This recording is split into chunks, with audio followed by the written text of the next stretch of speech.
Hallelujah. बोलो यीशु मसीह की। खाना खा लिया? बोलो हालेलुया।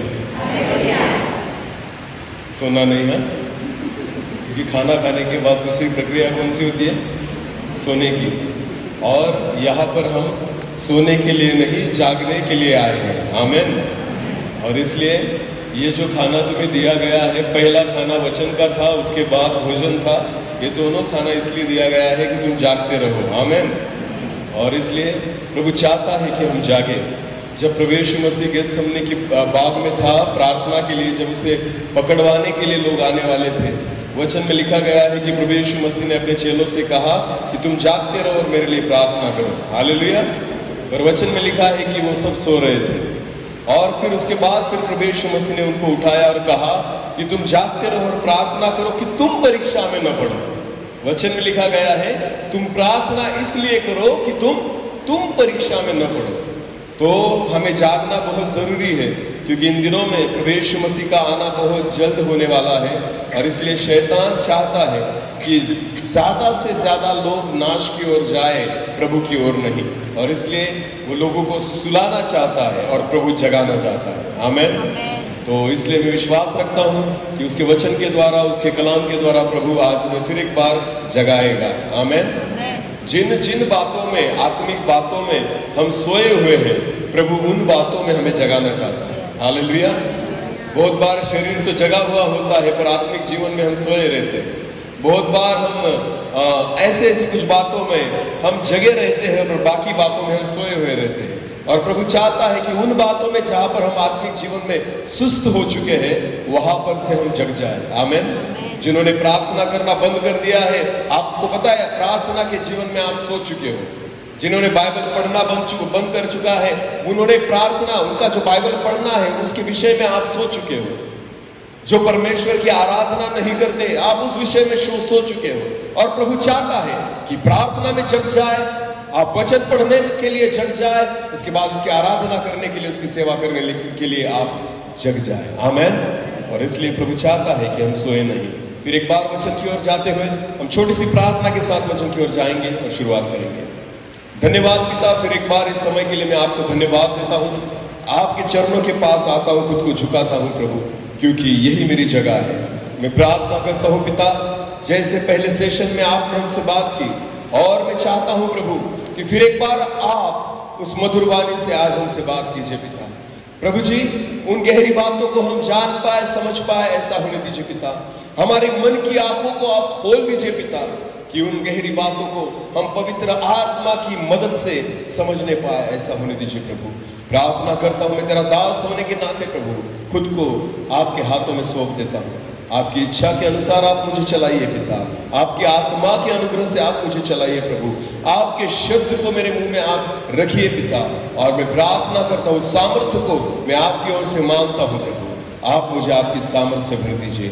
आपकी इच्छा पूरी होने पाए, मैं घटूं और आप ही बढ़े, ऐसा होने दीजिए प्रभु। सारा आदर, महिमा, जलाल आप ही को देते हुए प्रार्थना जिंदा खुदा प्रभु यीशु मसीह आपके सामर्थ्य और जीवित नाम से मांगता हूं। आमीन। बोले फिर एक बार हालेलुया।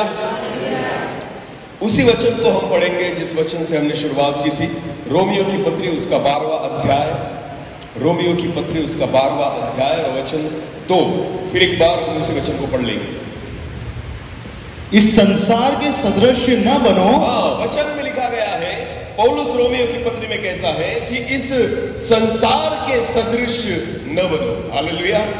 सुबह भी, पहले सेशन में भी हमने देखा कि परमेश्वर चाहता है कि हम संसार के सदृश न बने, वरन परमेश्वर के सदृश बने। आमीन।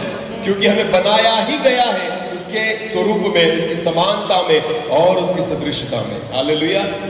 तो पहली चीज तो यह है कि जब आप संसार के सदृश बनते हो, तो आप आपकी पहली पहचान को छोड़ देते हो। हालेलुया। जो आपकी पहली पहचान है कि हम परमेश्वर की संतान हैं, यह हमारी पहली पहचान है कि हम परमेश्वर का स्वरूप है। हमारी पहली पहचान है कि हम परमेश्वर की समानता में बनाए गए हैं। आपको पता है, जब हमारी नजरें, हमारा मन, हमारे विचार जगत की बातों की ओर जाते हैं, संसारिक बातों की ओर जाते हैं, तो जो हमारी पहली पहचान है कि हम परमेश्वर के एक पुत्र हैं, हम परमेश्वर की संतान हैं, उसी अधिकारों को उसने हमें दिया है, उसके स्वरूप में उसने हमें बनाया है, उसकी समानता में हमें रचा गया है, इन सारी बातों को हम छोड़ देते हैं ताकि हमें सांसारिक बातें मिले। इसलिए प्रियो, जब आप संसार को चुनते हो तो परमेश्वर को हम दूर कर देते हैं। क्योंकि एक वचन हम पढ़ेंगे, चलो एक वचन को हम निकालेंगे, याकूब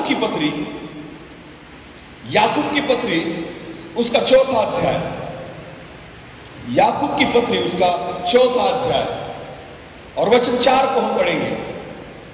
याकूब की पत्री उसका चौथा अध्याय और वचन 4। हाँ, हे व्यभिचारिणियों, अभी वचन में ऐसा लिखा गया है कि हे व्यभिचारिणियों। अभी मेरी ओर देखो, याकूब जिस पत्री को लिख रहा है, ऐसा नहीं है कि उस कलीसिया के लोग या उस कलीसिया की कुछ महिलाएं या स्त्रियां व्यभिचार के पापों में है, बिल्कुल नहीं। ये जो व्यभिचार है वो शारीरिक व्यभिचार नहीं, यह आत्मिक व्यभिचार है। मेरी ओर देखिए, जब आप जीवित खुदा को छोड़कर किसी अलग चीज के ऊपर या सांसारिक चीज के ऊपर अपने मन को लगाते हो तो आप परमेश्वर के विरुद्ध में आत्मिक व्यभिचार करते हो। समझ में आ रहा है कुछ? जैसे एक पति और पत्नी शादी के बाद वचन में भी लिखा गया है कि ये एक दूसरे के साथ विश्वास योग्य रहे। पति दूसरी पत्नी नहीं कर सकता, ना कि पत्नी दूसरा पति कर सकती है। अगर उन्होंने ऐसी गलत बात की, इसका मतलब होता है उन दोनों ने व्यभिचार किया। वैसे ही अगर जीवित परमेश्वर को छोड़कर, उसके स्वरूप को छोड़कर, उसकी योग्यताओं को छोड़कर, परमेश्वर के सदृशता को छोड़कर अगर हम संसारिक चीजों में हम उसके सदृश बनना चाहते हैं, इसका मतलब यह होता है हम परमेश्वर के विरुद्ध में व्यभिचार करते हैं।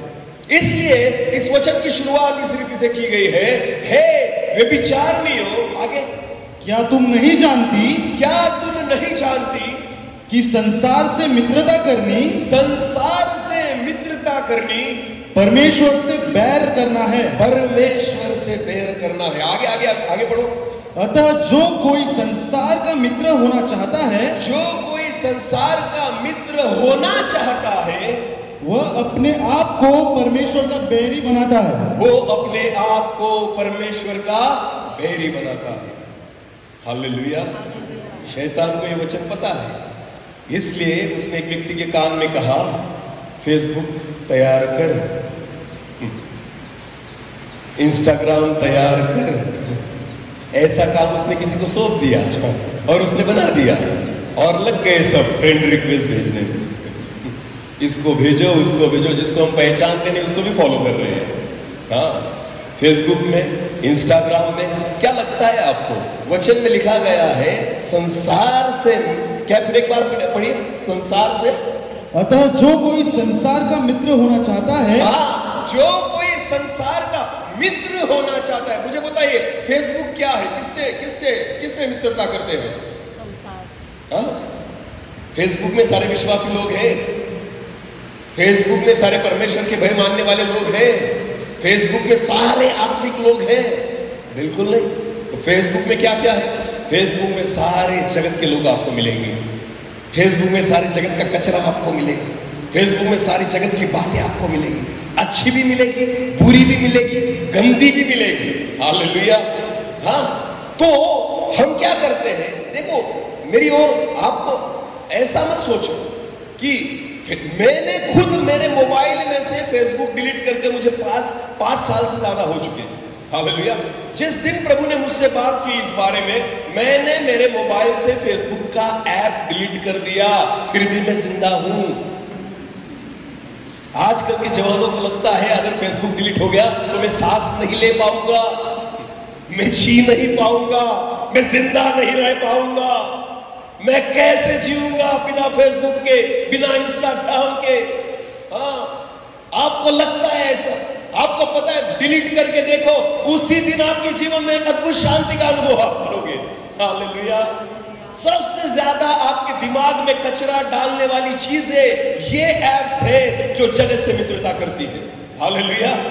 ऐसी चीजें जो आपके मोबाइल में है, जो जगत से मित्रता करने के लिए, सांसारिक चीजों से मित्रता करने के लिए, फिर आप कहोगे नहीं ब्रदर, ये तो हम जिस सदी में जी रहे हैं, हमें तो वचन भी हम उससे सुन सकते हैं, हम वर्शिप सॉन्ग भी उससे सुन सकते हैं, आत्मिक ग्रुप पर फेसबुक पर है। बिल्कुल है, मैं मानता हूं, पर क्या अगर आपने फेसबुक डिलीट कर दिया आपको संगति नहीं मिलेगी? आप गाना नहीं गा सकते, उसकी आराधना नहीं कर सकते, उसके वचनों को नहीं सुन सकते? बहुत सारे माध्यम है, ढूंढो तो तुम्हें मिलेगा।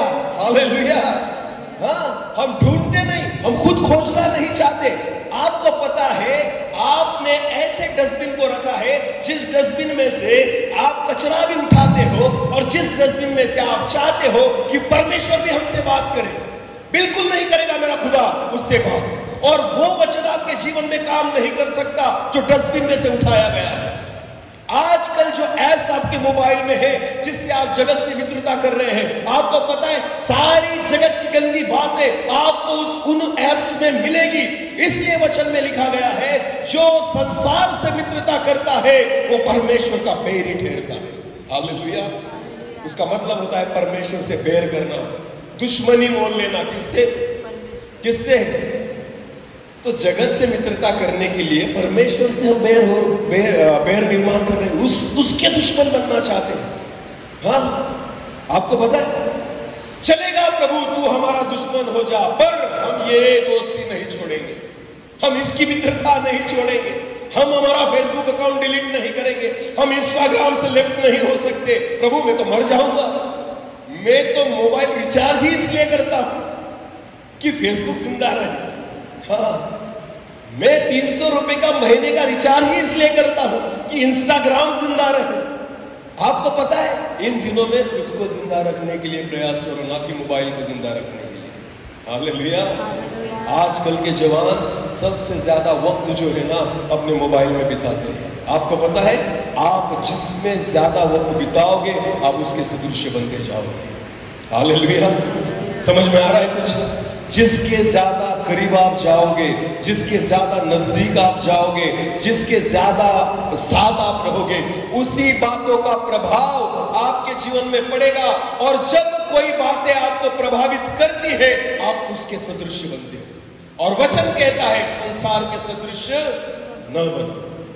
बहुत सारे जवान लड़कियां लड़के यहां पर है, कभी मूवीज देखी होंगी आपने, थिएटर में या मोबाइल में या टीवी पर। तो कोई हीरो का नाम बताइए, फेमस। नहीं, हम तो बहुत आत्मिक है, हमें तो पता ही नहीं, हम तो डायरेक्ट ऊपर से आए हैं सर, मास्टर जी हमें तो पता ही नहीं कौन हीरो, ऐसा कोई होता है, हमें तो सुना ही नहीं। ऐसे करके बैठे सब। किसको बेवकूफ बना रहे हो? हालेलुया।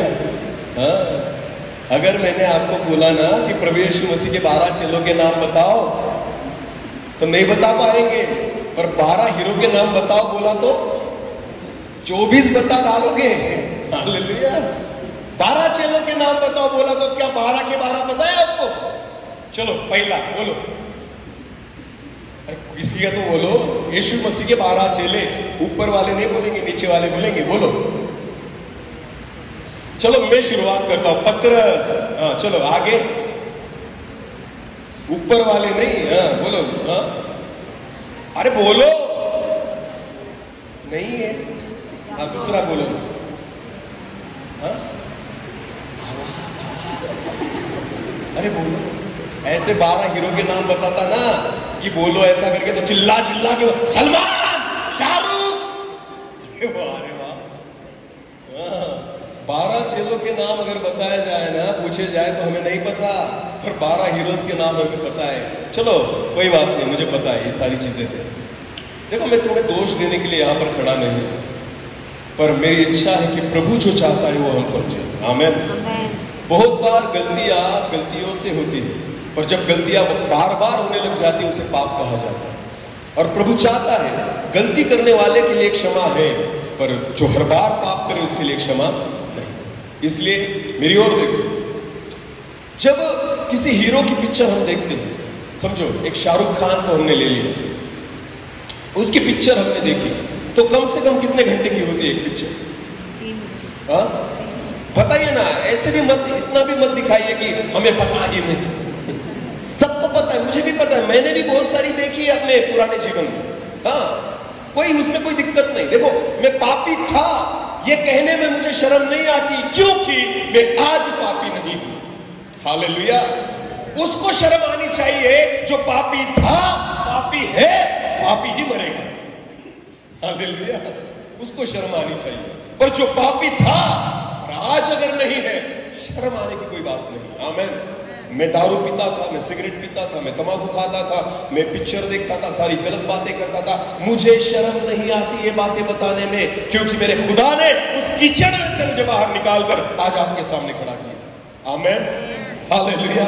तो एक मूवी अगर शाहरुख खान की हम देखें तो कितने घंटे की होती है? कम से कम 3। बोलो कितने घंटे की? 3 घंटे की। अगर हमने 10 मूवीज देखी, कितनी मूवीज देखी? 10 मूवीज शाहरुख खान की देखी, तो कितने घंटे हो गए टोटल? जरा जोर से बोलिए, सब सुने ऐसा। 30। बोलो कितने घंटे? किसकी मूवी देखी? शाहरुख की 10 पिक्चर हमने देख डाली, 30 घंटे। किसके लिए बैठे थे? किसको देख रहे थे? शाहरुख को। बोलो किसको देख रहे थे? शाहरुख। हाँ, एडवर्टाइज अगर आई तभी उठेंगे, अगर एड नहीं आई तो कोई मर जाए तो भी नहीं उठेंगे। सच है या झूठ? अरे बोलो सच है या झूठ? हाँ, अगर थिएटर में निकल जाओ तो इंटरवल के बाद, इंटरवल अगर हुआ तभी बाहर आएंगे, अगर इंटरवल नहीं होता तो कोई मर भी जाता है बाहर तो भी हमें कुछ परवाह नहीं। हालेलुया।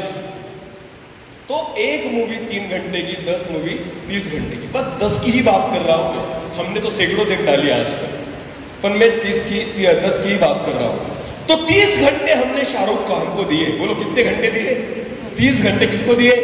शाहरुख खान को। अभी मुंबई में जाना, और मुंबई में समुद्र के किनारे उसका बंगला है मन्नत करके, पता है आपको? हाँ, तो उसके बंगले पर जाना और उसको कहना है शाहरुख, मैंने 30 घंटे तुझको दिए हैं, चाय तो पिला। क्या तू मुझे जानता है मैं कौन हूं? अरे 30 घंटे तो मैं तुझे देख रहा था, तेरे सामने तो बैठा था, टिकट भी खरीदा मैंने तेरा, 10 मूवीज देखी मैंने तेरी, 30 घंटे मेरे जीवन के मैंने शाहरुख तुझको दे दिए। क्या तू मेरा नाम भी नहीं जानता? नाम छोड़ो, गेट के अंदर भी नहीं घुसने देगा। समझ में आ रहा है कुछ? हाँ, उसका चौकीदार गेट के अंदर भी नहीं घुसने देगा।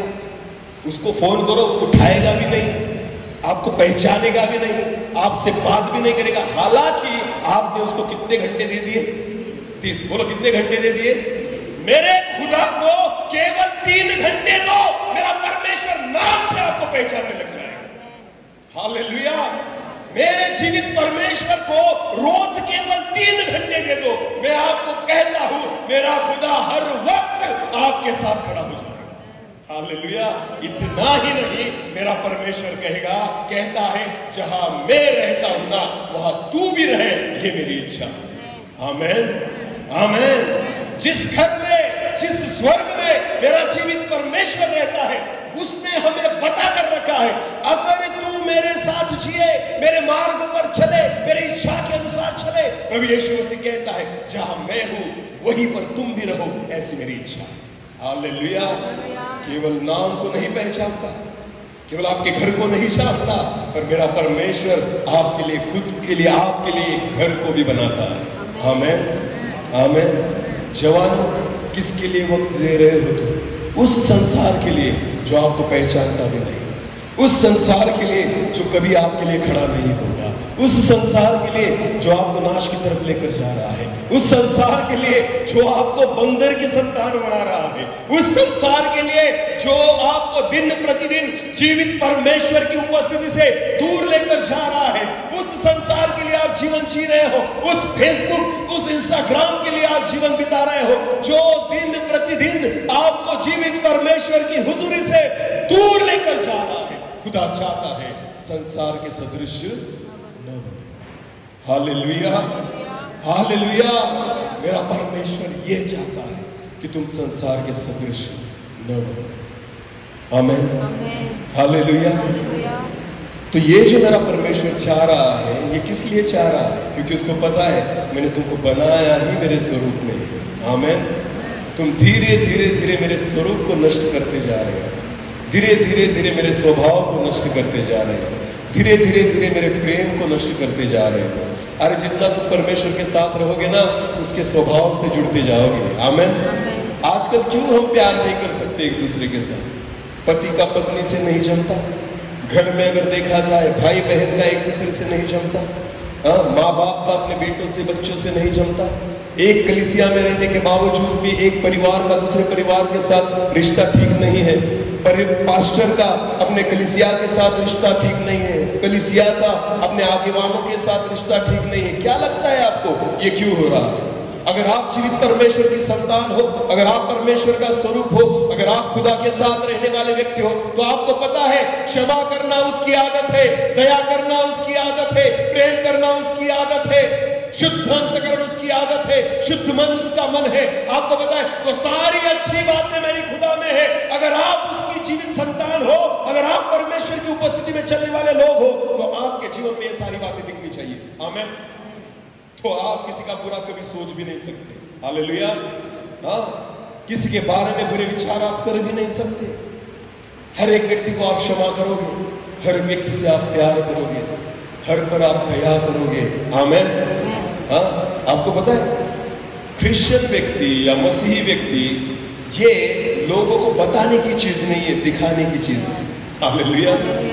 मैं मसीही हूं, ये बताने की नहीं, ये दिखाने की चीज है। आमीन।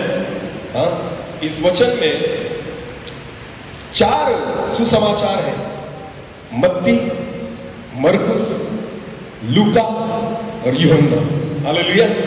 ये 4 सुसमाचार हैं, पर आपको पता है 5वां सुसमाचार हम हैं। आमीन।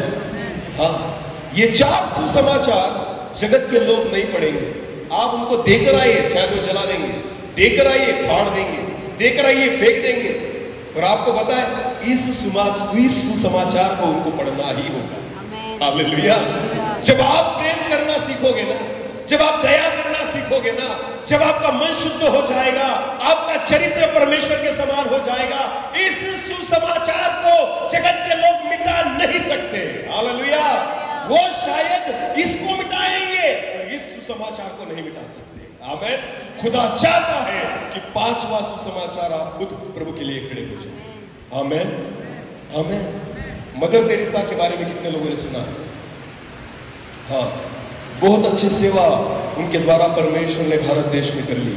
वो विदेशी महिला थी और पूरे समर्पण के साथ वो भारत देश में आई और उन्होंने बहुत साल मरते दम तक यहाँ पर सेवा की। आपको पता है जो अनाथ थे, जो विधवाएं थी, जो कुष्ठ रोगी थे, उनके लिए और बहुत सारी चीजों के लिए उन्होंने सेवा की। तो मदर तेरेसा का एक अनाथ आश्रम था। बोलो कौन सा आश्रम था? अनाथ आश्रम। कोलकाता में रहते हुए मदर तेरेसा उस आश्रम को चला रही थी, पर बहुत सारे बच्चे जो अनाथ थे उनके खाने पीने के लिए वो व्यवस्था करती थी। तो इधर से जाकर किसी के पास से मांगे, प्रभु की ओर प्रार्थना करे कि प्रभु हमें मदद कर, फिर प्रभु किसी ना किसी को खड़ा करता था और उनके द्वारा वो आश्रम चलता था। इस रीति से मदर तेरेसा उन अनाथ बच्चों का पालन करती थी। एक बार उस आश्रम में पैसे नहीं थे, पैसों की कमतरताएं थी, बच्चों को खाने के लिए पूरा वहां पर अन्न नहीं था। तो मदर तेरेसा को बताया गया कि अब हमारे आश्रम में बच्चों के लिए खाने के लिए कुछ नहीं। तो मदर तेरेसा ने सोचा तो मुझे कुछ ना कुछ करना होगा। तो उसने परमेश्वर की प्रार्थना की और कहा प्रभु मुझे सहायता कर कि मुझे बच्चों के लिए कुछ मिले। तो उनके मन में विचार आया कि कोलकाता में वहां पर एक धनी व्यक्ति था बहुत बड़ा, कि उसके घर में जाऊंगी और उनसे विनती करूंगी कि हमारे आश्रम के लिए आप कुछ ना कुछ दान दीजिए, ऐसा करके। पर वो धनी व्यक्ति जो था वो मसीह नहीं था, वो प्रभु को पहचानने वाला व्यक्ति नहीं था। पर फिर भी मदर तेरेसा ने हिम्मत बांधी, प्रार्थना करके वो उसके घर पर चली गई। उसका बहुत बड़ा बंगला था, वो बाहर गेट पर गई और दरवाजे पर आने के बाद उसने दरवाजे को खटखटाया। अभी ये जो धनी व्यक्ति था वो मसीही लोगों को बिल्कुल पसंद नहीं करता था, एक विरुद्ध में खड़ा रहने वाला व्यक्ति था, पर उसके पास बहुत बड़ा धन था, बहुत पैसा था। जब उस व्यक्ति ने अपने दरवाजे को खोला तो उसने देखा कि सामने मदर तेरेसा खड़ी है। उसको सब पहचानते थे मदर तेरेसा। जैसे ही उसने मदर तेरेसा को देखा, उसे बहुत गुस्सा आया कि ये क्रिश्चियन औरत, मसीही औरत आज मेरे घर के सामने क्या कर रही है। उसे गुस्सा आया। उसने गुस्से में कहा, इधर क्यों आई, क्या काम है तुम्हारा? तो मदर तेरेसा ने बहुत नम्रता से कहा उनसे कि आप बहुत धनी व्यक्ति, हमारे पास बहुत सारे अनाथ बच्चे हैं जिनको हम संभालते हैं, और मैं चाहती हूं कि हमारे अनाथ आश्रम के लिए आप कुछ हमें दान दीजिए, कुछ मदद दीजिए। ऐसे हाथ को मदर तेरेसा ने उस धनी व्यक्ति के सामने फैलाया। सुनो मेरी बात, जैसे ही मदर तेरेसा ने अपने हाथों को उस धनी व्यक्ति के सामने फैलाया, उस धनी व्यक्ति ने मदर तेरेसा के हाथों पर थूक दिया। बोलो क्या किया? थूक दिया। हम रहते तो क्या करते? नहीं देना है ना, मत दे। ये क्यों किया? फड़ा दे दे। सच है या झूठ? देना नहीं है ना, चलेगा, नहीं बोलते। ये क्यों किया? समझ में आ रहा है? सोचो वो परिस्थिति की। ये जो मैं बातें बोल रहा हूं ना, ये कहानी नहीं, हकीकत है। हालेलुया। मदर तेरेसा ने जब अपने हाथों को फैलाया, उस धनी व्यक्ति ने थूक दिया। तब आपको पता है मदर तेरेसा ने क्या किया? मदर तेरेसा ने उसी हाथ को जो थूका हुआ था, उसी हाथ को अपने सिर के ऊपर पोंछ दिया, खुद के सिर के ऊपर पोंछ दिया। और क्या कहा पता है आपको उस धनी व्यक्ति से? ये जो थूक था ना, ये मेरे लिए था, अब मेरे बच्चों के लिए कुछ दे दीजिए। समझ में आया कुछ? उस मदर तेरेसा ने कहा, ये जो आपने थूका ना, ये मेरा अपमान था, मैं इसे ग्रहण करती हूं, इस थूक को मैं ग्रहण करती हूं, इस थूक को मैं अपने ऊपर लेती हूं, और मेरे बच्चों के लिए कुछ दे दीजिए। वो धनी व्यक्ति रोने लग गया। किस मिट्टी से बनी है ये औरत? अरे उसी मिट्टी से जिस मिट्टी से खुदा ने आदम को बनाया। आमीन। उसी मिट्टी से जिस मिट्टी से खुदा ने आदम और हव्वा को बनाया था। आपको पता है, जिस दिन परमेश्वर के स्वरूप में आप बन जाओगे ना, जगत की कोई चीज आपको हरा नहीं सकती। हालेलुया। गुस्सा करने वाले गुस्सा करेंगे, विरोध करने वाले विरोध करेंगे, सताव करने वाले सताव करेंगे। हमें तो प्यार ही करना पड़ेगा। आमीन। हमें तो दया ही करनी पड़ेगी, हमें तो क्षमा ही करनी पड़ेगी, क्योंकि मेरे प्रभु ने भी सलीब पर वही किया है, तो हम अलग कुछ नहीं कर सकते। आमीन। तो इतना सहने के लिए ना, उसके स्वरूप में ढलना होगा, उसकी समानता में आना होगा, उसके सदृश बनना होगा। अगर जगत के सदृश आप बन जाओगे ना, खुदा को नहीं दिखा पाओगे। हालेलुया। संसार को क्या दिखाओगे आप खुदा को? क्योंकि हमारे जीवन में ही खुदा नहीं दिखता, हमारे चाल चलन में ही खुदा नहीं दिखता, हमारे बोलने से ही खुदा नजर नहीं आता, ना कि हमारे चरित्र से खुदा दिखता है। इसलिए वचन में लिखा गया है, पौलुस कहता है, संसार के सदृश न बनो। हालेलुया। परमेश्वर चाहता है कि हम परमेश्वर के सदृश बने। आमीन। हालेलुया। चलो एक वचन की ओर जाएंगे। पहले यूहन्ना की पुस्तक, पहले यूहन्ना की पुस्तक उसका दूसरा अध्याय है। पहले यूहन्ना की पुस्तक उसका दूसरा अध्याय और वचन 16 को हम पढ़ेंगे। क्योंकि जो कुछ संसार में है। अभी देखो, क्यों पौलुस कहता है कि संसार से मन मत लगाओ, संसार के सदृश न बनो। ये क्यों पौलुस कहता है? क्योंकि वचन में लिखा गया है, क्योंकि संसार में जो है, अर्थात शरीर की अभिलाषा। शरीर की अभिलाषा। बोलो पहले क्या है? शरीर की अभिलाषा। बोलो मेरे पीछे, शरीर की अभिलाषा। शरीर की अभिलाषा। हालेलुया। जो संसार में है ना, उसके बारे में यहाँ पर यूहन्ना कह रहा है कि जो संसार में है, शरीर की अभिलाषा, आगे, और आंखों की अभिलाषा। दूसरी चीज है आंखों की अभिलाषा। पहली चीज कौन सी है? शरीर की अभिलाषा। दूसरी चीज आंखों की अभिलाषा, और तीसरी जीविका का घमंड। जीविका का घमंड। ये तीन बातें संसार में है। हालेलुया। अभी देखो, ये जो तीन बातें हैं ना, शरीर की अभिलाषा, आंखों की अभिलाषा और जीविका का घमंड, ये जो तीन बातें हैं, अगर आप इन तीन बातों में उलझे रहेंगे तो आपको पता है, वही पाप जो हव्वा के द्वारा एदन की वाटिका में हुआ ना, वही पाप हमारे जीवन के द्वारा भी होगा। क्योंकि पता है इन्हीं तीन चीजें, यही तीन चीजें हव्वा ने की थी वहां पर। चलो वचन को निकालेंगे, उत्पत्ति की पुस्तक उसका 3रा अध्याय, वचन 1 से पढ़ लेंगे हम। उत्पत्ति की पुस्तक उसका 3रा अध्याय वचन 1 से लेकर आगे। यहोवा परमेश्वर ने, अभी ध्यान देकर सुनना, यहोवा परमेश्वर ने जितने बनेले पशु बनाए थे, हाँ, उन सब में सर्प धूर्त था। हालेलुया। ये क्या उसके बारे में बताया गया, देखो वचन में लिखा गया है कि जितने भी पशु बनाए थे उनमें से धूर्त कौन था? सांप। बोलो कौन था? तो मुझे एक बात बताइए, सारे पशुओं के नाम किसने रखे थे? सारे पशुओं के नाम किसने रखे थे? कौन बोलेगा कि ये सांप है, ये बैल है, ये कुत्ता है, ये शेर है, इसके नाम किसने रखे थे? वचन में लिखा गया है हा? आदम ने। बोलो किसने रखे थे? आदम ने। तो आदम हर एक प्राणी को व्यक्तिगत रीति से जानता था। हालेलुया। हाँ, कि ये काट खाएगा, ये भोंकेगा, ये प्यार करेगा, ये मेरे काम का है, ये बहुत दयालु है, हाँ, इसका कोई भरोसा नहीं, ये धूर्त है। कौन? सांप। बोलो कौन? तो आदम को भी पता था ये सांप धूर्त है, और अगर आदम को पता होगा तो उसकी वाइफ को भी पता होगा, इसका मतलब कौन? हव्वा। हालेलुया। तो सांप जो धूर्त प्राणी है ना, उसके बारे में इनको पता था ये सारी चीजें, कि ये जो सांप है ना, ये धूर्त है। इसलिए वचन में लिखा गया सारे प्राणियों में सांप जो था वो धूर्त था। आगे आगे। उसने स्त्री से कहा, हाँ, कौन बात कर रहा है स्त्री से? सांप। बोलो कौन बात कर रहा है?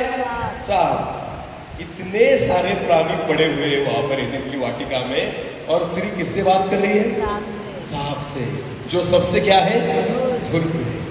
आपको पता है बहनों, मेरी ओर देखो, जितनी भी लड़कियां हैं, जवान लड़कियां, मेरी ओर देखो। बहनों की एक प्रॉब्लम है, कमजोरी है, बात करने के लिए अगर कोई भी नहीं मिला ना तो सांप भी चलता है। ये कमजोरी है। बोलो ये क्या है? अगर देखो बस में अगर कभी हम जाए ना, तो 2 जेंट्स अगर बैठे रहे ना, तो दोनों खर्राटे मार के सोएंगे। हाँ, ये भी उसको पूछेगा नहीं तू कहाँ जा रहा है, वो भी उसको पूछेगा नहीं तू कहाँ जा रहा है, दोनों सो जाएंगे, उनको कुछ भी परवाह नहीं है। हालेलुया। पर अगर 2 औरतें एक सीट पर बैठ गई और अगर वो जाने लग गई ना, ये उसकी कुंडली निकालेगी, वो उसकी कुंडली निकालेगी। कहां से आई, फिर कहां रहती हो, फिर कहां जा रही हो, तुम्हारा कौन रिश्तेदार वहां पर रहता है, अरे उनको तो मैं भी पहचानती हूँ, अरे हाँ तो तुम्हारा, हाँ वो तो हमारे भी रिश्तेदार, सारी कुंडलियां एक हो जाती है। ये जो काम है ना, ये सिर्फ औरतें कर सकती है। बोल कौन कर सकती है? हाँ, पानी भरने के लिए नल पर निकल जाओ, अगर औरतें निकल गई ना तो 2 घंटे में आती है। 2 घंटे में पानी, 1 घड़ा पानी लेकर। क्यों? बहुत बड़ी लाइन थी। बिल्कुल नहीं, 4 औरतें थी वहां पर। तो हुआ क्या? सारी चीजें, गांव में क्या चल रहा है, इसके घर में क्या पका है और क्या क्या हो रहा है, सारी गांव की कुंडलियां निकाल कर आएंगी। हाँ, अगर गांव में क्या चल रहा है पूछना होना, सरपंच से मत पूछना, तो किससे पूछना? अरे बोलो किससे पूछना? औरत से पूछना। हाँ, किधर क्या चल रहा है, इनको सब पता होता है। मैं तो कहता हूं रिपोर्टर केवल इनको ही बनाना चाहिए। हाँ, ये सबसे बातें करेगी। इसलिए तो वचन में लिखा है, हव्वा किसके साथ बात कर रही थी? अरे सांप क्या बात करने वाली चीज है? उसको दिख भी जाए तो गंदा लगता है। और ये हव्वा किसके साथ बात कर रही है? सांप से। क्या करेगी बेचारी? टीवी भी नहीं था वहां पर, आदम भी काम पर गया था, आदम भी नहीं था वहां पर, अकेली क्या करेगी? तो बात करना तो है, फिर करने वाला कौन है? अभी ऑप्शन ही नहीं दूसरा। कौन सा ऑप्शन है? सांप। तो चल तू भी चलेगा, कर ले तेरी बात, मैं तेरी सुनती हूं, मेरा तुझे बताती हूं। Hallelujah, hallelujah. ये कमजोरी है बहनों तुम्हारी। हालेलुया। आपको पता है साइंस ऐसा कहता है, मैं नहीं कहता हूं, साइंस ऐसी कहती है कि पुरुषों से ज्यादा महिलाएं बोलती है, ऐसा साइंस का कहना है। और उसका कारण है, मैं आपको बताता हूं वो कारण क्या है।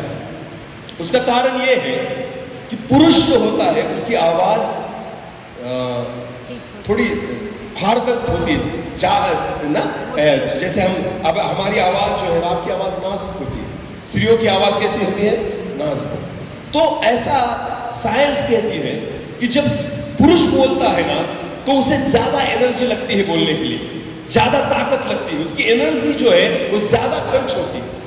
पर बहनें जो होती है उनकी आवाज कमजोर होती है, नाजुक होती है, तो उनको बोलने के लिए ज्यादा ताकत खर्च करनी नहीं पड़ती, इसके लिए वो फायदा उठाती है। हाँ, ज्यादा ताकत वेस्ट होती नहीं ना, इसके लिए वो ज्यादा फायदा उठाती है, इसलिए वो खुद को चुप नहीं रख सकती, बोलती ही रहती है। उनकी बातें कभी खत्म होती नहीं, उनको कहना पड़ता है बस कर मां, बहुत हो चुका, थक गया हूं मैं, जितना मैं आज काम करके नहीं थका उतना मैं तेरा सुनकर थक गया। मुझे पता है तू बोलते हुए नहीं थकती, मैं सुनकर थक जाता हूं। आज मैं बहुत गालियां खाने वाला हूं। हालेलुया। हाँ, जितने लोगों की शादी हुई है ना उनको पता है, हमारा दुखड़ा हमी को पता है। हाँ, बातें बेचारी अच्छी करती है, पर आपको पता है ज्यादा शुगर खाने से भी डायबिटीज होती है। तो इतना भी मीठा मत बोलो जिससे हम तकलीफ में आ जाए। हालेलुया। बेचारी हवा, बोलने के लिए कोई नहीं था, किसके साथ बातें कर रही है? सांप के साथ। ऐसा मत करो बहनों। देखो, अगर तुम्हें पता है कि सामने वाली औरत या सामने वाला व्यक्ति अच्छा नहीं, उसके साथ बातें मत करो। अगर आपको पता है कि सामने वाले व्यक्ति के जीवन में कुछ गलत बातें और पाप है, उसके साथ बात मत करो। अगर आपको पता है कि सामने वाला व्यक्ति प्रभु का भय नहीं मानता, उसके साथ बातें मत करो। क्यों? क्योंकि अब जब आप उसको स्थान दोगे, वही शैतान आपके जीवन में जगा देगा। समझ में आ रहा है कुछ? हाँ, धूर्त था साफ, पता था उसको ये कैसा है, इसका मन कैसा है, इसका स्वभाव कैसा है, फिर भी हवा उसके साथ बात कर रही थी, इसलिए बाकी चीजें उसके जीवन में हुई, इसलिए गलत बातें उसके जीवन में हुई, क्योंकि उसने जगह दी उन गलत बातों को सुनने के लिए। तो कभी भी गलत व्यक्तियों के साथ संगति मत करना, गलत व्यक्तियों के साथ उठक बैठक मत करना, गलत व्यक्तियों के साथ गॉसिप मत करना, चर्चाएं मत करना, गपशप मत करना। हाँ, अगर चर्चा करनी है, गॉसिप करनी है, या आपको किसी विषय में किसी के साथ बात करनी, आत्मिक विषय पर बात कीजिए। किसके घर में क्या चालू है, किसके पति का किसके साथ क्या है, कुछ भी लेना देना नहीं। हमारे घर में क्या है वही देखिए। हालेलुया। उसका बच्चा क्या करता है, उसका बेटा क्या करता है, उसकी बेटी क्या करती है, कुछ भी नहीं। मैं आपको बोलना चाहता हूं, बात करनी है तो एक ही व्यक्ति है जिसके साथ आप बात कीजिए, वो है परमेश्वर। आमीन। क्योंकि खुदा बात सुनता भी है, सुनकर जवाब भी देता है, हमारे सारे बोझ को उठाता भी है और सारे सवालों का जवाब भी देता है। आमीन। गलत चीजों के साथ, गलत व्यक्तियों के साथ संगति मत कीजिए। हव्वा का एक उत्तम उदाहरण बाइबल में दिया गया है, सांप के साथ बात कर रही थी। आगे आगे बढ़ो। क्या सच है? हाँ, अभी सांप ने शुरुआत की। क्या सच है कि परमेश्वर ने कहा, हाँ, तुम इस वाटिका के किस वृक्ष का फल न खाना? हाँ। स्त्री ने सर्प से कहा, हाँ, स्त्री ने सर्प से कहा, इस वाटिका के वृक्ष के फल हम खा सकते हैं, परंतु जो वृक्ष वाटिका के बीच में है, उसके फल के विषय में परमेश्वर ने कहा है कि न तो तुम उसका खाना और न उसको छूना, नहीं तो मर जाओगे। हाँ, आगे। तब सर्प ने स्त्री से कहा, तुम निश्चय न मरोगे, तुम नहीं मरोगे। हाँ। वरन परमेश्वर आप जानता है, हाँ, कि जिस दिन तुम उसका फल खाओगे, उसी दिन तुम्हारी आंखें खुल जाएंगी, और तुम भले बुरे का ज्ञान पाकर परमेश्वर के तुल्य हो जाओगे। परमेश्वर के तुल्य हो जाओगे। आपको पता है, सांप धूर्त था और उसने क्या कहा? परमेश्वर ने कहा था मर जाओगे, वो कहता है नहीं मरोगे। सांप कहता है, शैतान कहता है नहीं मरोगे। तो तुम जिस दिन इसका फल खाओगे, भला बुरा जानने लग जाओगे, किसके तुल्य हो जाओगे? परमेश्वर के तुल्य हो जाओगे। इस बात को ध्यान में रखना। आगे बढ़ेंगे। हाँ, अतः जब स्त्री ने देखा कि उस वृक्ष का फल खाने के लिए, अभी देखो, स्त्री ने देखा कि उस वृक्ष का फल खाने के लिए अच्छा, अभी एक हमने वचन पढ़ा था, शरीर की अभिलाषा है। हालेलुया। क्या पहला क्या था? शरीर की अभिलाषा है। स्त्री ने देखा उसका फल खाने के लिए अच्छा। हालेलुया। खाकर देखा भी नहीं था, फिर भी उसको देखकर लग रहा था खाने के लिए अच्छा। मुझे खाने के लिए चाहिए, मुझे पीने के लिए चाहिए। ये किसकी अभिलाषा है? बोलो, किसकी अभिलाषा है? शरीर की। दारू पीने के लिए कौन कहता है? शरीर। तंबाकू खाने के लिए कौन कहता है? शरीर। सिगरेट पीने के लिए कौन कहता है? शरीर। आपको पता है बहुत सारे पाप जो है ना वो शरीर की अभिलाषाओं से होते हैं। आपको पता है हव्वा ने देखा कि उसका फल खाने के लिए अच्छा है, चखना चाहती थी उसे, खाना चाहती थी उसे, चखकर देखना चाहती थी उसे। आपको पता है बहुत बार हमारे जीवन में पाप की शुरुआत इसी रीति से होती है। संसार को हम चखना चाहते हैं, संसार का हम अनुभव करना चाहते हैं। अरे करके तो देखूं, अरे अनुभव करके तो देखूं। जवान लड़के और लड़कियों, कान देकर सुनना, वचन में लिखा गया है कि संसार के सदृश न बनो। अगर एक बार आपने पाप को चख लिया तो वो पाप आपके अंदर राज्य करने लग जाएगा, वो फिर बाहर नहीं निकलेगा। एक ही बार फल को खाया, एक ही बार उसका स्वाद चखा, उसके बाद मृत्यु आदम और हव्वा के जीवन में राज्य करने लग गई। फिर कोई नहीं निकाल पाया। शरीर की अभिलाषा बहुत बार हमें पाप में गिराती है। जब आप सांसारिक चीजों पर अपनी दृष्टि को लगाएंगे और आपको भी लगेगा चखकर तो देखते हैं कैसा लगता है। अरे वो कर रहा है तो मैं क्यों नहीं करूं, वो खा रहा है तो मैं क्यों नहीं खाऊं, वो पी रहा है तो मैं क्यों नहीं पीऊं। आपको पता है ये शरीर की अभिलाषा है जो मनुष्य को पाप में डालती। उसने सोचा और देखा कि खाने के लिए अच्छा, आगे आगे ब्रदर, और देखने में मन भाऊ, और देखने के लिए मन भाऊ। आमीन। आंखों की अभिलाषा। रोमियो की पत्री, जो जिस वचन को हमने यूहन्ना में पढ़ा, क्या है? शरीर की अभिलाषा, आंखों की अभिलाषा। हव्वा कहती है ये फल देखने में मन भाऊ। इसका मतलब क्या होता है? आकर्षित करता है मुझे, इतना सुंदर दिखता है। आंखों की अभिलाषा। आजकल जवान लड़के और लड़कियां इन आंखों की अभिलाषाओं के कारण पाप में गिरे पड़े हैं। मैं आपको कहना चाहता हूं, इसलिए वचन में लिखा गया है अगर तेरी एक आंख तुझे पाप में डाले तो क्या कर? निकाल के फेंक दे उसे। क्योंकि एक दोनों आंखें रहकर अगर तू नर्क में जाए और जले, इससे अच्छा है एक ही आंख लेकर तू कहां जाए? स्वर्ग में जाए और जीवन पाए। आमीन। हालेलुया। तो वचन में लिखा गया है तेरी एक आंख अगर तुझे पाप में गिरा, एक ही क्यों, दो क्यों नहीं? एक ही आंख के बारे में क्यों बताया गया है? जवानों, कौन बोलेगा जिनकी शादी नहीं हुई? एक ही आंख के बारे में प्रभु का वचन क्यों कहता है कि एक आंख अगर पाप में गिराए, दोनों क्यों नहीं? अगर किसी सुंदर लड़की को देखना है, ऐसे नहीं देखते, ऐसे देखते, चुपके से एक आंख से, अरे आ रही। क्योंकि ऐसे देखेगा तो मार खाएगा, गाली खाएगा, सब देख लेंगे किसको देख रहा है। तो अगर सुंदर लड़की को देखना है ना, कैसे देखेंगे? इसलिए प्रभु कहता है एक ही, तेरी यही एक आंख जो है ना, उसी को निकालने की जरूरत है। क्योंकि तू दोनों आंखों से नहीं देखता, पाप को एक ही आंख से देखता है। हालेलुया। जब पाप की ओर हम नजर करते हैं ना, तो चुपके से करते हैं, खुलेआम नहीं करते। क्योंकि हमें पता है कोई देख लेगा, हमें पता है किसको पता चल जाएगा। तो ऐसी चोरी की जो नजर होती है ना, गंदी नजर होती है ना, गलत नजर होती है ना, प्रभु कहता है अपनी आंख को निकाल कर फेंक दे, वरना नरक में जाएगा।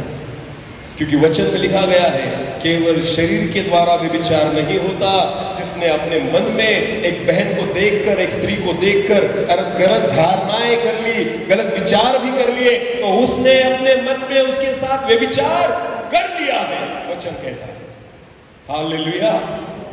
तुम और मैं उस जीवित परमेश्वर के पुत्र और संतान हैं जिसको अपवित्रता बिल्कुल बर्दाश्त नहीं होती, जिसको पाप बिल्कुल बर्दाश्त नहीं होता। हाँ, हमने उसे नहीं चुना, वचन में लिखा गया है उसने हमें चुना। आमेन। हाँ, तो खुद को पवित्र बनाइए। आपको पता है ये आंखों की अभिलाषा, हव्वा उसने कहा कि वो फल जो है वो देखने में मन भावना है। हालेलुया। मुझे आकर्षित करता है मेरी।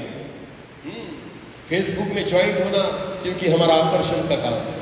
हाँ, इंस्टाग्राम में हम क्यों जा रहे हैं? आकर्षित कर रहा है। रील्स क्यों देखते हैं? वो चीजें आकर्षित करती है। आज बहुत सारे जवान लड़के और लड़कियां, आपको पता है वो क्या कहते हैं उसे? वेब सीरीज, नेटफ्लिक्स, अलग अलग बातें जो आपके मोबाइल में आपने भर कर रखी है ना, जो वेब सीरीज आप देखते हो, आपको पता है सारी आंखों की अभिलाषाएं जो आपको पाप में गिरा रही है, आपके मन को बिगाड़ रही है, आपके विचारों को गंदा कर रही है, आपकी नजरों को खराब कर रही है, आपके हृदय को खराब कर। जिस मन में परमेश्वर का मंदिर होना चाहिए वहां पर कचरा पेटी है, आज डस्टबिन कर रखा है। सारी गंदी बातों को वहां पर आपने संभाल कर रखा है।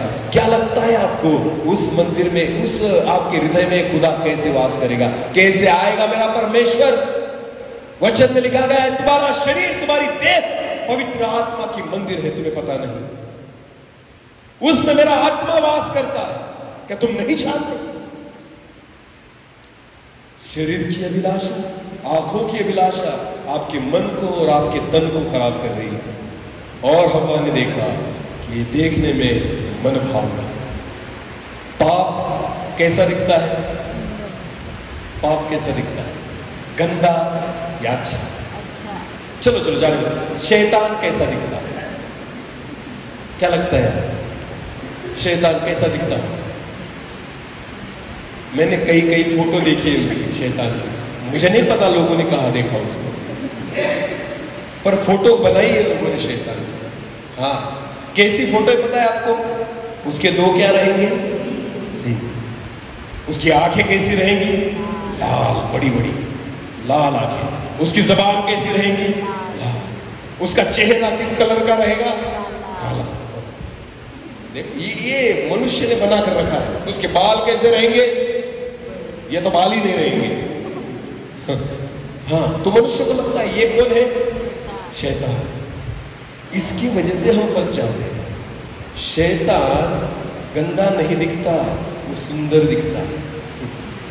पाप गंदा नहीं दिखता, पाप सुंदर दिखता है। वो हमें आकर्षित करता है। आपको पता है अगर खराब मिठाई भी अगर आपको बेचनी हो ना, तो उसको सिल्वर की परत चढ़ाई जाती है। हाँ, मनुष्य अंदर में जो है वो नहीं देखता, ऊपर से अच्छा दिख रहा है ना वो देखता है। पानी पूरी कितने लोग खाते हैं? पानी पूरी हमें कुछ भी नहीं फर्क पड़ता कि पानी पूरी वाला कितने बाहर उसमें हाथ धोए, पर हमें अच्छा लगता है वो टेस्ट। और घर पर अगर बनाने जाए ना तो कहेंगे वो टेस्ट आती ही नहीं। जो टेस्ट उसके पास है वो आती ही नहीं, क्योंकि दिन में वो 10 बार उसमें हाथ धोता है। कहां कहां जाकर आता है, हाथ उसी में धोता है। और जब पूरे जगत का मैल इकट्ठा होकर उस बाल्टी में जाता है और उसमें मिक्स होता है और वो भर के जब देता है ना, हम कहते हैं ऐसी टेस्ट आती है जो उसके पास होता है, ऐसी टेस्ट कहीं आती ही आएगी भी नहीं, आएगी भी नहीं। क्या करे तुम्हारा क्या करे तुम्हारा? हाँ? घर में अच्छा अच्छा बना कर रखा है, नहीं खाएंगे? हमें बाहर का खाना है, पिज्जा खाएंगे, बर्गर खाएंगे, ये खाएंगे, वो शरीर की अभिलाषा है। हालेलुया। पिज्जा खा के खुद पिज्जा बन रहे हो। हालेलुया। पिज्जा के समान भूल रहे हो, बर्गर के समान होते जा रहे हो। क्या लगता है आपको? हाँ, ये सारी चीजें अच्छी है शरीर के लिए, अरे बोलो नहीं। बहनों, कभी मार्केट में जाते हो ना सब्जी लेने के लिए, हाँ, तो अगर हमें हरी सब्जी खरीदनी है, भिंडी खरीदनी है, कौन सी कलर की लोगी? कौन सी कलर की? जोर से बोलो, जोर से। हाँ, हरी, जो एकदम हरी भरी दिखेगी, बराबर है ना? अगर थोड़ा सा पीले रंग की अगर भिंडी हो तो नहीं खरीद, क्योंकि हमें कैसी चाहिए? हमारे कलिसिया में एक व्यक्ति है, हाँ, जो कृषि डिपार्टमेंट में काम करते हैं। एक बार हम ऐसे ही बात कर रहे थे तो उन्होंने कहा, सर कभी भी अगर आप तरकारी खरीदने के लिए, सब्जी खरीदने के लिए मार्केट में जाओ ना, तो कैसी खरीदना? जिसको कीड़ लगी है, जिसको क्या लगी है? कीड़ लगी है, जो दिखने में अच्छी नहीं है ना, जिसमें कीड़ा है, वो खरीदना। मैंने कहा क्यों? तो उन्होंने कहा, अगर कीड़ा उसमें जिंदा है, इसका मतलब उस पर पेस्टिसाइड नहीं डाला गया, उस पर कुछ भी मारा नहीं गया है, इसका मतलब वो प्योर है, क्योंकि कीड़ा भी उसमें जिंदा है, तो तुम भी जिंदा रहो। हालेलुया। पर जिसमें कीड़ा नहीं है, जो हरा भरा दिखता है, सबसे ज्यादा उस पर पेस्टिसाइड मारा गया है, इसलिए वो दिखता कैसा है? हरा भरा। और हम उठा के लेकर आते हैं घर, और सारा उस पर जो मारा हुआ है ना, वो कहा जाता है, सारा यूरिया कहा जाता है। ऐसा नहीं है कि यूरिया जो है वो केवल पौधों को बढ़ाए, इन दिनों में यूरिया पेट को भी बढ़ा रहा है। हालेलुया, क्योंकि उसका गुण है, जहां जाएगा उसे बढ़ाएगा। हालेलुया। हाँ, आप उसको खेत में डालो तो फसल को बढ़ाएगा, पेट में डालो तो, अरे बोलो, इतने बड़े पेट पहले नहीं दिखते थे पुराने लोगों के, आजकल दिखने लगते हैं। आजकल पहले पेट दिखता है, बाद में आदमी दिखता है। हालेलुया। पहले पेट अंदर आता है, उसके बाद आदमी अंदर आता है। अरे क्या करके रखा है प्रभु के मंदिर को। हालेलुया। बोले यीशु मसीह की। शरीर की अभिलाषा है, आंखों की अभिलाषा है। अरे बहुत बुरी बात है। आपको पता है, इन्हीं चीजों के द्वारा मनुष्य आज खुद को खराब कर रहा है। हालेलुया। हवा ने देखा, खाने में अच्छा, दिखने में मनभाव, और आगे ब्रदर लास्ट में, और बुद्धि देने के लिए, और बुद्धि देने के लिए, चाहने योग्य भी है, चाहने योग्य भी है। जैसे उत्पत्ति की पुस्तक में हमने पढ़ा था कि शैतान ने उसे कहा, खाने के बाद तुम मरोगे नहीं, वरन परमेश्वर के तुल्य बन जाओगे। ये है जीविका का घमंड। ये क्या है जीविका का घमंड? कि मैं परमेश्वर के तुल्य बन जाऊंगा, मुझे बड़ा होना है, मुझे अच्छा होना है, मेरे पास गाड़ी चाहिए, मुझे बंगला चाहिए, अच्छी नौकरी चाहिए, पैसा चाहिए, ये चाहिए, वो चाहिए, खुदा नहीं रहा तो भी चलेगा, पर ये सारी चीजें मुझे चाहिए। इसे कहते हैं जीविका का घमंड, जो आपको परमेश्वर के पास आने नहीं देता। वचन में लिखा, तुम पहले उसके राज्य और उसकी धार्मिकता की खोज करो तो बाकी सारी चीजें तुम्हें मिल जाएगी। आमीन। घर बनाना, गाड़ी लेना, नौकरी लगना, पैसे कमाना बड़ी बात नहीं है, पर परमेश्वर को प्राप्त करना सबसे बड़ी बात है। हालेलुया। जिसको खुदा मिल गया, सारी चीजें मिल गई। आमीन। जिसको परमेश्वर मिल गया, उसके जीवन में कुछ भी घटी नहीं होगी। वचन में लिखा गया है, भजन संहिता उसका 23 अध्याय, कि परमेश्वर ही मेरा चरवाहा है, मुझे कोई घटी नहीं होगी। आमीन। अगर वो मेरा चरवाहा है, मुझे कोई भी घटी नहीं होगी। विश्वास रखिए। आपको पता है, इन 3 चीजों के कारण मनुष्य आज परमेश्वर से दूर होता जा रहा है। पहली, शरीर की अभिलाषा, दूसरी, आंखों की अभिलाषा, और तीसरी, जीविका का घमंड, कि मुझे अच्छा होना है, मुझे और पैसे चाहिए, मुझे बड़ा घर चाहिए। आजकल लोग घर बनाते हैं रहने के लिए नहीं, दूसरों को दिखाने के लिए। हाँ, देखो मैंने कौन सी मार्बल बिठाई, कैसा कलर लगाया, देखो हमारे घर की सीलिंग कैसी है। वो लोगों को चाय पिलाने नहीं बुलाते, घर दिखाने के लिए बुलाते। चाय पिलाना तो बहाना है, हमें हमारा घर दिखाना। EMI कौन भरता है? वो चाय पीने वाला। अरे हफ्ते कौन भर रहा है घर के? चाय पीने वाला। खुद ही भरते हो ना, तो दूसरों को दिखाने के लिए हफ्ते क्यों भरते हो? रहने के लिए घर बनाओ, दिखाने के लिए नहीं। Hallelujah, hallelujah. सोना चाहिए बहनों को, हाँ, मंगलसूत्र चाहिए 10 तोले का, कान की बालियां चाहिए मुझे, हाथों में कंगन चाहिए मुझे, और फिर पहनकर दिखाने निकलेंगे, शादी किसी की हो, और राह देखेंगे, कोई पूछे मुझे कब बनाया, कब बनाया, कोई नहीं पूछता, फिर ऐसे हाथों से ऊपर करेंगे, और अब भी तो पूछ कब बनाया, कितने तोले का है। हालेलुया। बहनों मेरी ओर देखो, वचन में लिखा है कि स्वर्ग में परमेश्वर ने रास्ते जो है किसके बनाए हैं? हाँ, सोने के। बोलो, जोर से बोलो, किसके बनाए हैं? हमारे यहाँ रिश्ते किसके होते हैं? हाँ, डांबर। बोलो, किसके? डांबर के। तो स्वर्ग का डांबर क्या है? स्वर्ग का डांबर क्या है? अरे बोलो, जोर से बोलो, और बोलो। स्वर्ग का डांबर हम कहाँ लेकर घूम रहे हैं? कहाँ पहनकर घूम रहे हैं? गले में, कान में, नाक में, हाथों में, और कहते हैं देख मैंने सोना लिया। ऊपर से परमेश्वर हंसता है, अरे मूर्खो, जहां पर डांबर करके मैंने रख छोड़ा है तुम वहां गले में लेकर घूम रहे हो, और लोगों को दिखाते हो मैंने सोना लिया। सोना नहीं लिया तुमने, डांबर लिया है स्वर्ग का। हालेलुया। और पहनो, डांबर की कीमत कितनी? 6,000 रुपए का ग्राम। प्रभु हंसता है, अरे मैंने फुकट में बिछा कर रखा है वहां पर। जब परमेश्वर हमें देखता होगा ना, ऊपर से हंसता होगा, और रास्ते को देखता होगा, फिर हमें देखता होगा, अपने रास्ते को देखता होगा, फिर हमें देखता होगा, और कहता होगा क्या करूं इनका, ये यहां पर है, ये इनके गले में, जो गले में लेकर घूम रहे हैं, क्या उस पर चल पाएंगे? Hallelujah, hallelujah.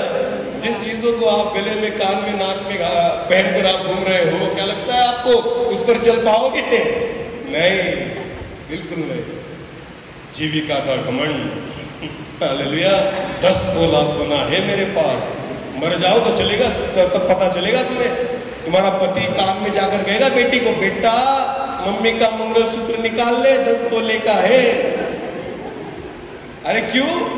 कब्र में जाने देना उसके साथ, उसी का तो था, उसके लिए लिया था। नहीं, 10 तोले का है, 60,000 का है, वो तो गई, वो तो गई, उसे क्यों जाने दूं? जीविका का घमंड। कीमत हमारी नहीं है, कीमत सोने की। आपको पता है आज मनुष्य परमेश्वर से दूर इन चीजों के लिए हो रहा है जो हमारे साथ जाने वाली नहीं। जिस सोने पर आपने इतना प्यार किया, हमारे महाराष्ट्र में सोनिया बच्चों को भी कहा जाता है। किसको? बच्चों को सोनिया नाम दिया जाता है। सोनिया, वो सोनिया कहाँ कहाँ घूमता है माँ को भी नहीं पता, पर 1 ग्राम सोना कहाँ रखा है घर में पता होगा। हालेलुया। बच्चों को सोनिया कहेंगी, पर सोने जैसा संभालेगी नहीं। और जो रियल सोना है ना, उसको कबर्ड में बंद करके रखेगी, क्योंकि उसकी कीमत है। और फिर बच्चे अगर गलत मार्ग पे निकल गए, दारू पीने लग गए, लड़ाई झगड़ा करने लग गए, फिर पास्टर के पास आएंगे और बोलेंगे पास्टर प्रार्थना करो मेरे सोनिया के लिए। सोनिया को ही सोना समझा होती ना तो ये दिन नहीं आते। हालेलुया। हाँ, उन दिनों में सोने को संभाल के रखा था, सोने को संभालती तो शायद ये दिन नहीं आते। हालेलुया। जीविका का घमंड, सारी चीजें मनुष्य को पाप में गिरा है। ये है संसार, और ये है संसार से सदृश। और इसलिए पौलुस कहता है संसार के सदृश न बनो।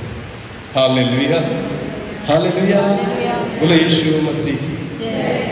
हव्वा ने इन तीनों बातों को देखा, खाने में अच्छा है, देखने में मनभाऊ है, और क्या है आगे? बुद्धि, और बुद्धि देने के लिए चाहने योग्य, बुद्धि देने के लिए चाहने योग्य है। इसका मतलब परमेश्वर के तुल्य हो जाओगे। अरे तुम्हें बनाया ही था परमेश्वर के तुल्य। आमीन। परमेश्वर ने खुद ही तुमको बनाया था उसके तुल्य, और क्या उसके तुल्य होना? तुम बनाए ही गए परमेश्वर के स्वरूप में हो, और कितना बड़ा हो बड़ा बनना है तुम्हें। हम कहते हैं मुझे बड़ा बनना है। अरे तुम बड़े ही हो। हालेलुया। मसीही लोगों, खुद को बड़ा मत बनाओ, एक्चुअली तुम बड़े ही हो, क्योंकि तुम जिसके पुत्र हो, जिसकी संतान हो ना, सबसे बड़ा है। आमीन। और जो सबसे बड़ा है उसकी अगर संतान तुम और मैं हूं ना, इसका मतलब मैं भी बड़ा हूं। हालेलुया। तो क्यों खुद को बड़ा करने में लगे हो? ऑलरेडी हम बड़े ही हैं। आमीन। क्योंकि जिस परमेश्वर की हम संतान है ना, जिसने हमें चुना है, वो सबसे बड़ा परमेश्वर है। Hallelujah, hallelujah. प्रभु चाहता है उसके सदृश बने। प्रभु चाहता है हम उसके साथ आए। प्रभु चाहता है हम उसकी उपस्थिति में रहे। प्रभु चाहता है संसार के सदृश हम न बने। यह परमेश्वर की इच्छा हमारे जीवन के बारे में है। आमीन, हालेलुया। इसलिए परमेश्वर की इच्छा है प्रिय कि खुद को संसार के सदृश मत बनाओ। तो फेसबुक वालों, जुकरबर्ग हमारा कोई रिश्तेदार नहीं या मेरा दुश्मन भी नहीं कि मैं चाहता हूं उसका फेसबुक बंद हो जाए। मुझे अन्य लोगों से कोई लेना देना नहीं, मुझे मसीही लोगों से लेना देना नहीं। हालेलुया। मसीही लोग जो वचन के अनुसार चलते, जो खुद को मसीह बोलते, मैं उनके विषय में बोल रहा हूं। क्या? क्योंकि मेरा कोई जाति दुश्मनी उसके साथ नहीं है जो फेसबुक का मालिक है या जो ट्विटर या इंस्टाग्राम का मालिक है। बिल्कुल नहीं। जिनको जो करना है वो करें, जिनको फेसबुक ज्वाइन करना है वो करें। मसीही लोगों के लिए वचन में लिखा गया है कि अगर तुम संसार से मैत्री करोगे, दोस्ती करोगे, तो किससे बैर होगा? परमेश्वर के साथ। बोलो किससे? परमेश्वर। अभी तुम्हारा तुम डिसाइड करो क्या करना है। हाँ, क्या करना है तुम्हारा, तुम डिसाइड करो। नहीं ब्रदर, मैं कुछ गलत देखता नहीं। हवा को भी लगता था, आदम को भी लगता था हम कभी पाप करेंगे नहीं, किया। जिस एदेन में रह गए थे उसमें से बाहर निकलना आप नहीं कह सकते। आपको पता है, गलत बातें हमारे जीवन में से डिलीट कर दीजिए। गलत ऐप हमारे मोबाइल से डिलीट कर दीजिए। कब जाकर ये आपको पाप में गिराएंगे हम सोच भी नहीं सकते। इसलिए खुदा चाहता है कि संसार के सदृश न बने। आपको पता है, आखिरी बात कहना चाहूंगा, जगत में मुझे कोई नहीं पहचानेगा, फिर भी चलेगा। स्वर्ग में मुझे पहचानना चाहिए। आमीन, हालेलुया। आजकल उल्टा है। स्वर्ग में कोई पहचाने ना पहचाने, जगत के लोगों ने मुझे पहचानना चाहिए। हाँ, ये वो व्यक्ति है। सेवक को भी वही लगता है, खुदा पहचाने ना पहचाने, लोगों ने पहचानना जरूरी है। मैं कहता हूं सेवा भी वैसी करो कि खुदा देख रहा है। समझ में आ रहा है कुछ? मैं प्रभु की सेवा इसलिए नहीं करता कि मेरी पब्लिसिटी हो, मैं सेवा इसलिए करता हूं मेरे खुदा का प्रमोशन हो। आमीन। उसकी पब्लिसिटी हो, उसके राज्य की बढ़ोतरी हो, मैं घटूं और मेरा खुदा बढ़े। आमीन। वही ऊंचा होना चाहिए, मैं नहीं। हाँ, वही, उसी को ऊंचा करना, ये मेरा काम है। हालेलुया।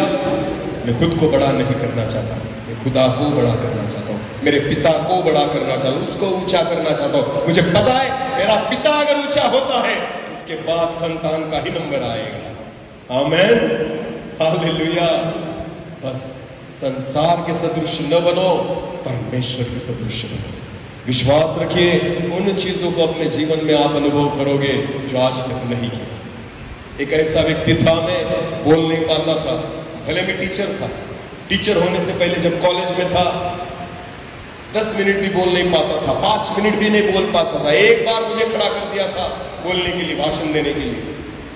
खड़ा हुआ, सारा सोचकर आया था, रटकर आया था, और जैसे खड़ा हुआ माइक हाथ में दे दिया, ये जबान वहां पर लटक गई ऊपर, और मैंने कहा, सारे मेरे दोस्तों, यहाँ पर विराजमान सारे अतिथिगण और सारे मेरे दोस्तों, मैं जो आपको कहना चाहता हूं आगे भूल गए। और 2 मिनट के लिए शांत ऐसे खड़ा हो गया। उसके बाद मैंने कहा, इतना बोलकर मैं मेरे 2 शब्दों को समाप्त करता हूं। जय हिंद, जय महाराष्ट्र। इतनी बेइज्जती मेरी कभी नहीं हुई थी जिस उस दिन हुई थी। हालेलुया। 2 मिनट भी बोल नहीं पाता था, आज आपके सामने घंटा घंटा खड़ा रहकर बोल रहा हूं। ये केवल खुदा के लिए संभव है। आमीन। अगर मैं संसार के सदृश होता ना तो वही मेरी योग्यता थी, पर जब मैं परमेश्वर के स्वरूप में खुद को ढालता हूं तो ये परमेश्वर देने वाला ये योग्यता परमेश्वर देता है। हालेलुया। ये योग्यता मेरी नहीं, मेरे खुदा ने दी है। आमीन। इसके लहू के द्वारा दी है। चाहता परमेश्वर भी यही चाहता है, आप उसके सदृश बने। इसलिए रोमियो की पत्री में पौलुस कहता है, संसार के सदृश न बनो। जवान लड़कों और लड़कियां जितने भी यहाँ पर हैं, फिर एक बार आपको बोलना चाहता हूं, संसार के सदृश न बनो। अपने आप को परमेश्वर के हाथों में सौंप दो। फिर एक बार अपनी जगह पर हम खड़े हो जाएंगे और इस समय हम प्रार्थना में जाएंगे। अपनी आंखों को बंद कर फिर एक बार हम अपने हृदय को, अपने मन को परमेश्वर के सामने खोलेंगे, उसकी आराधना करेंगे और परमेश्वर के हाथों में आएंगे। धन्यवाद पिता, थैंक यू जीसस, धन्यवाद प्रभु जी। अब फिर एक बार आपकी चर्चा में आते हैं। थैंक यू लॉर्ड, धन्यवाद ईश्वर, धन्यवाद धन्यवाद धन्यवाद। अपनी आंखों को बंद रखेंगे। Thank you Jesus.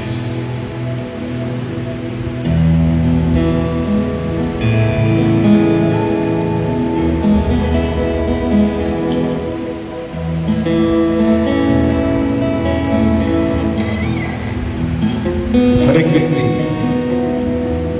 व्यक्तिगत रीति से परमेश्वर से आज बात कीजिए। प्रभु चाहता है हमसे मुलाकात करना।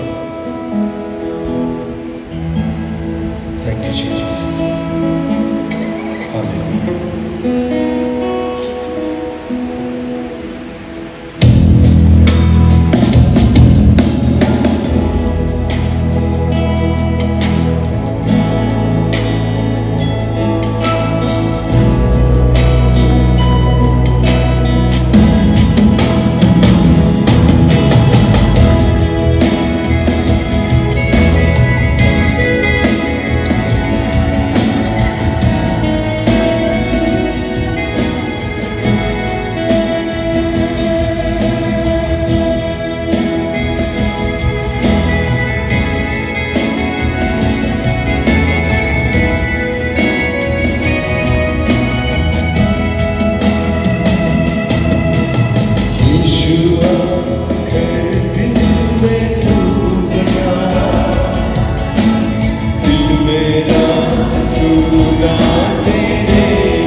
मुश्किल में मेरी जिंदगी हो, दुनिया में सच्ची खुशी नहीं।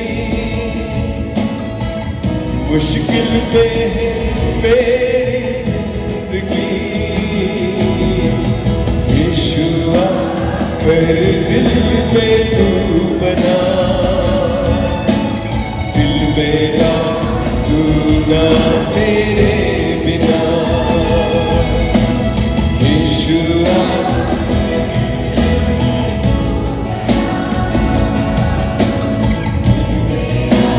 सुना तेरे बिना। बेचैन दिल की पुकार है,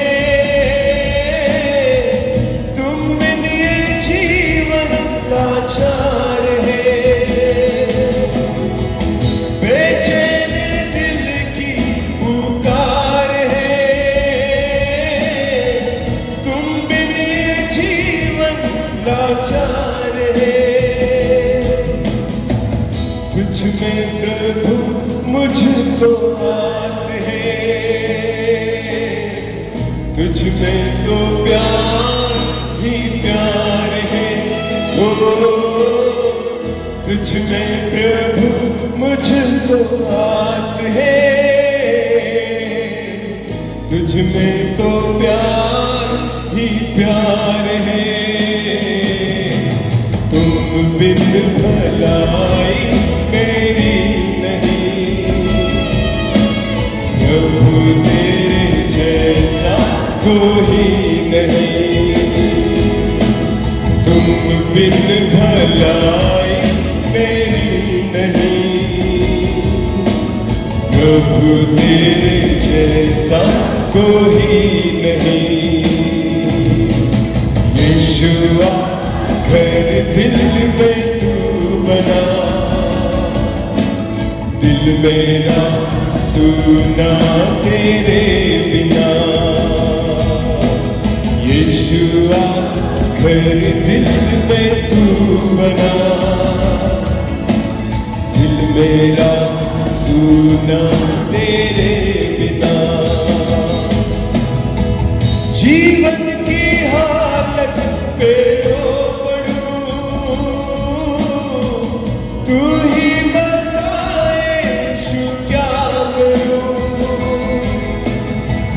जीवन की हालत पे रो पड़ूं, तू ही बताए यीशु क्या करूं। दुनिया की खुशियां तुमसे भरी, धोखा ही धोखा है हर घड़ी। हो दुनिया की खुशियां तुमसे भरी, धोखा ही धोखा है हर घड़ी। ठोकरे अब मैं ना खाऊंगा, दुनिया से दिल ना लगाऊंगा। ठोकरे अब मैं ना खाऊंगा, दुनिया से दिल ना लगाऊंगा। यीशुआ घर दिल में तू बना, दिल मेरा सुना तेरे बिना। यीशुआ घर दिल में तू बना, दिल मेरा सुना बिना। तुझसे अलग जिंदगी तुझसे जीवन की हर खुशी, तुझसे अलग जिंदगी नहीं, तुझसे जीवन की हर खुशी। अब मैं ना जीवन गवाऊंगा, तेरे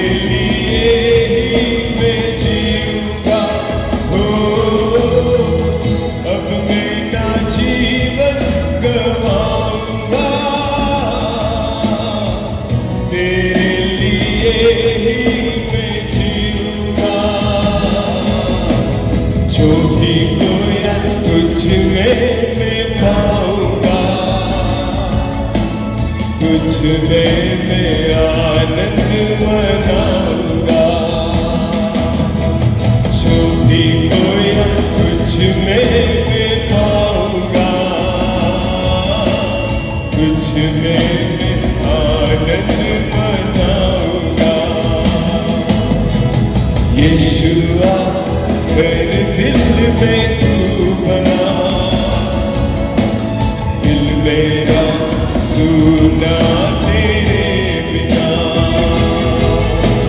यीशुआ घर दिल में तू बना, दिल मेरा सुना तेरे बिना। दिल मेरा सुना तेरे बिना, दिल मेरा सुना तेरे बिना। धन्यवाद प्रभु। मैं प्रार्थना करता हूं मित्र, हमारे मन को, हमारे हृदय को आज हम खोलते हैं प्रभु। हमारी देह आपका मंदिर है, आपके वचन में लिखा है। इस मंदिर को आज हम आपके लिए खोल रहे हैं पिता। आप आइए और हमारे जीवन में आपकी उपस्थिति, आपकी हुजूरी उतर आए, ऐसा होने दीजिए पिता। मैं प्रार्थना करता हूं प्रभु, हम आपके स्वरूप में बन जाए, आपकी समानता में आ जाए, आपके सदृश दिखे, ऐसा होने दीजिए पिता। संसार से सदृश न होकर हम आपके सदृश बने, क्योंकि प्रभु आपने जब हमें रचा है खुद के स्वरूप और खुद की समानता में रचा है। धन्यवाद प्रभु जी। आज आपके जीवित कलाम के द्वारा आपने हमसे बात की है। केवल सुनने वाले नहीं, वरन उस वचन के अनुसार चलने वाले हम बने, ऐसा होने दीजिए।